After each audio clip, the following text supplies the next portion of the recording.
सकारात्मक सोच और हनुमान जी का जीवन हमें सिखाता है कि कैसे सकारात्मक सोच किसी भी चुनौती को एक अवसर में बदल सकती है। उनका हर कार्य, हर विचार और हर कदम सकारात्मकता से भरा था। उनकी कहानी सिर्फ एक शक्तिशाली देवता की नहीं, बल्कि एक ऐसे भक्त की है जिसने अपनी अटूट आस्था, साहस और सकारात्मकता से असंभव को भी संभव कर दिखाया। विश्वास की शक्ति। जब लंका जाना था, जब श्री राम को माता सीता का पता चला, तो समुद्र पार करके लंका जाने का सवाल उठा। बड़े बड़े योद्धा भी इस विशाल समुद्र को देखकर घबरा गए थे। जामवंत जी ने हनुमान जी को उनकी शक्तियों का स्मरण कराया। उस समय हनुमान जी के मन में न तो कोई संदेह था और न ही कोई भय। उन्होंने अपनी सकारात्मक सोच और श्री राम के प्रति अटूट विश्वास से यह मान लिया कि वह समुद्र पार कर सकते हैं।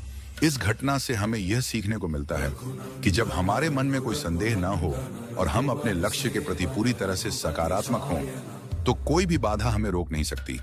हनुमान जी ने अपनी आंतरिक शक्ति को पहचाना और एक ही छलांग में मीलों दूर का सफर तय कर लिया। संकट में धैर्य। लंका दहन। लंका में प्रवेश के बाद हनुमान जी ने माता सीता को ढूंढा और उनसे मिले। इसके बाद उन्होंने रावण के दरबार में जाकर रावण को समझाया। जब रावण ने उनकी पूंछ में आग लगाई, तो उन्होंने इसे अपनी हार नहीं, बल्कि एक अवसर के रूप में देखा। उन्होंने अपनी पूंछ का उपयोग पूरी लंका नगरी को जलाने के लिए किया।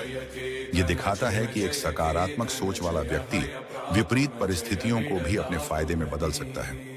जब सब कुछ आपके खिलाफ हो, तब भी यदि आप धैर्य और सकारात्मकता बनाए रखते हैं, तो आप संकट को भी अपनी जीत का हथियार बना सकते हैं। संजीवनी बूटी। उम्मीद की किरण। जब लक्ष्मण जी मूर्छित हो गए और उन्हें संजीवनी बूटी की आवश्यकता थी, तो हनुमान जी ने बिना समय गंवाए हिमालय की ओर उड़ान भरी। रास्ते में कई बाधाएं आईं, लेकिन वे रुके नहीं। जब वे पर्वत पर पहुंचे और संजीवनी बूटी को नहीं पहचान पाए, तो उन्होंने पूरा पर्वत ही उठा लिया।